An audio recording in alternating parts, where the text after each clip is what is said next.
Hampir semua amal-amal dalam Islam ini melalui harta. Rukun Islam, syahadat, sholat, zakat, puasa, haji.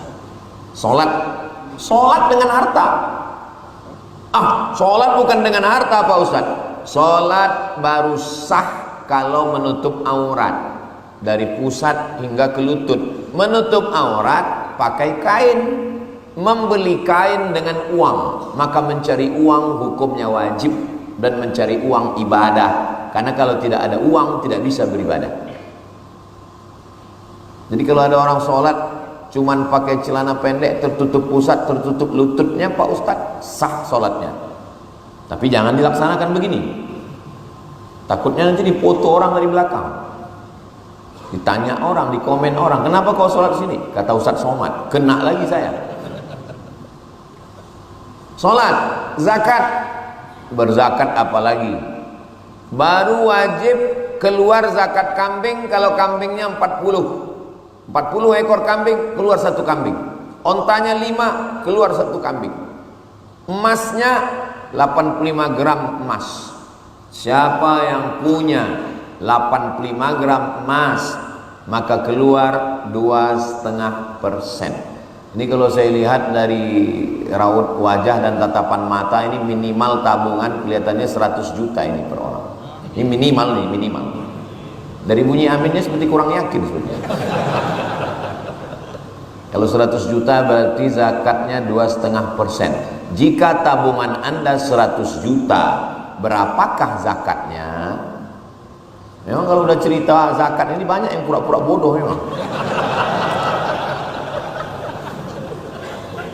2,5%, 2.500.000. Jadi kalau ada yang 1 miliar, 25 juta.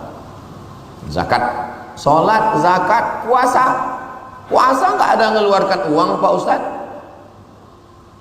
Man fattara shaiman, siapa yang memberikan buka puasa kepada orang yang berpuasa, maka dia mendapatkan pahala seperti orang yang berpuasa. Man fattara shaiman, siapa yang memberikan buka puasa kepada orang yang berpuasa, maka dia mendapatkan pahala seperti orang yang berpuasa. Makanya sekarang banyak sekali orang yang rajin ngasih buka puasa. Aku hari ini udah ngasih orang buka puasa 100 porsi. Karena itulah aku nggak puasa lagi.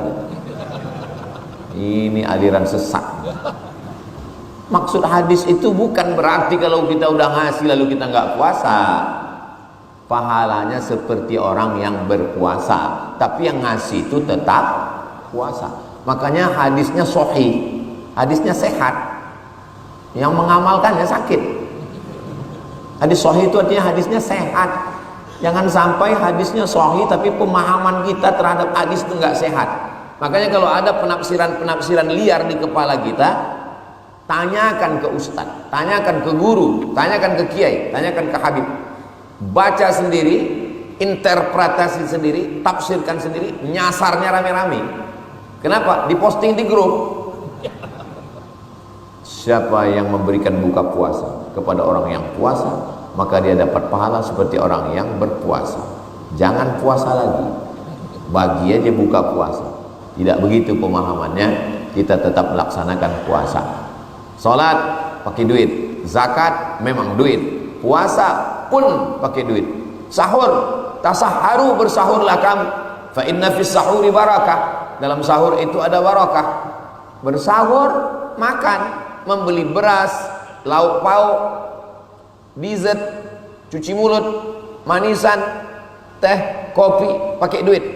Maka mencari duit untuk beribadah adalah ibadah. Haji apalagi. Saya nggak tahu DKI Jakarta berapa. Kalau di Riau sekarang 20 tahun. Store 2026, berangkat 2046. Jadi kalau saya store sekarang umur 28. Umur ini kan bukan, ada malah yang bilang tua banget lagi. Umur ini sebetulnya bukan masalah angka, tapi masalah rasa. Saya nggak ada melihat orang tua ini sekarang ini. Nggak ada yang tua ini yang hadir ini. Ini yang hadir ini adalah anak-anak muda yang terjebak di tubuh yang tua. Casingnya aja tua, signalnya Telkomsel. Memang iklan itu masuknya di menit ke-30.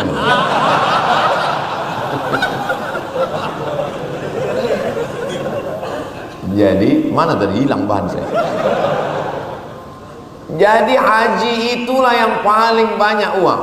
Transportasi pesawat, akomodasi hotel, konsumsi catering, belanja di sana. Makanya ibadah yang paling banyak orang nangis haji itu. Nanti kalau sholat enggak terlalu, puasa enggak juga, zakat enggak, tapi kalau haji baru ngelihat Ka'bah, ya Allah.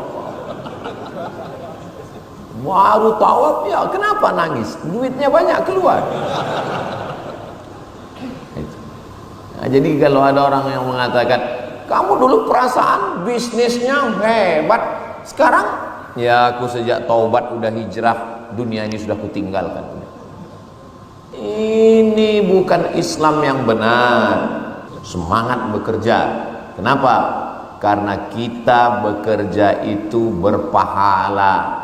Orang yang mencari nafkah rezeki yang halal untuk makan anak istrinya, lalu kemudian dia pakai untuk beribadah dengan sholatnya, zakatnya, puasanya, hajinya, barulah ditambah yang sunat-sunat infak sodakohnya, syukur-syukur wakafnya. Tadi malam kami menghadiri sholat tarawih, wakafnya siapkan semua untuk mendengar kalimat ini. 300 miliar.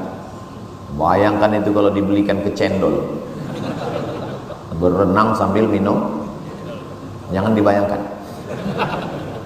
Begitulah hebatnya wakaf. Jadi ibadah-ibadah dalam Islam ini dengan harta. Orang membayangkan Nabi Muhammad itu hanya baca Quran, sholat, zikir. Nabi Muhammad itu miskin. Nabi Muhammad itu susah. Nabi Muhammad sallallahu alaihi wasallam menikah dengan Khadijah dalam kitab Ar-Rahiq Al-Maktum, lomba juara nulis sejarah Nabi yang diadakan di Saudi Arabia. Pemenangnya namanya Syekh Safiur Rahman Al-Mubarakfuri dari India. Bukunya sudah diterjemah ke bahasa Indonesia. Bagus buku ini, dibeli untuk hadiah anak-anak keluarga kita, sehingga nanti waktu kita mati meninggal dunia, saat anak kita membuka lemari, nangis dia melihat buku itu masih di sampul plastik. Betapa sibuknya ayahku mencari dunia untuk aku, sampai nggak sempat membaca buku ini, dihadiahkannya untuk aku. Nanti dibacanya di buku itu, Nabi Muhammad SAW menikah dengan Khadijah, maharnya 20 ekor onta. 1 ekor onta seharga sapi limosin yang besar itu 50 juta.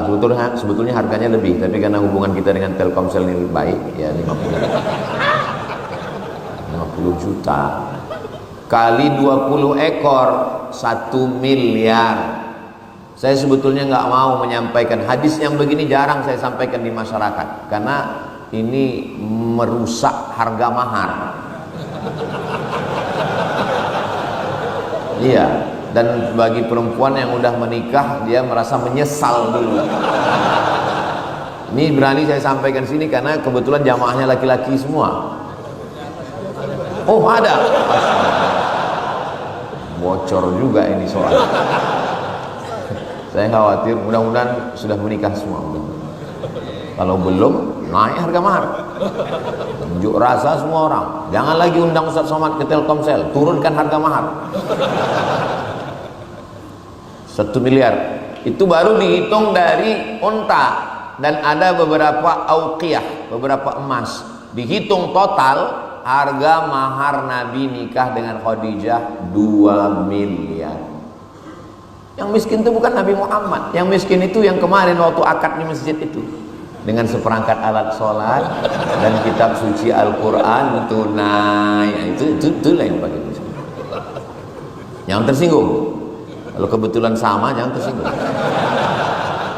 Kunci dengar pengajian Ustaz Somad itu 1, jangan tersinggung. Ada beberapa jamaah tersinggung, pulang, meninggal. bukan karena itu, memang ajalnya sudah sampai. Kenapa di sini Ustaz sampaikan tentang mahar 1 miliar itu? Karena saya lihat, ya ini orang-orang berduit semua. Masjidnya jarang kita sholat di masjid yang suasananya macam di dalam pesawat ini. AC-nya menderu terus, macam mau landing. Sebentar lagi keluar suara, prepare for landing, prepare for landing. Kamera sampai berapa ini? 1, 2, 3, 4. Menyala semua kan? Soalnya di beberapa tempat pajangan aja. Boleh minta rekaman dari sisi sini deh. Mohon maaf Pak Ustaz, itu untuk gaya-gaya aja. Ini menunjukkan kaya. Maka Islam itu al-mu'minul qawi, orang mukmin yang kuat, kuat badannya, kuat imannya, kuat keuangannya, khairun, lebih baik. Wa ahabbu ilallah, lebih dicintai Allah. Minal mu'minid dhaif, daripada mukmin yang lemah, lemah imannya, lemah otaknya, lemah keuangannya, lemah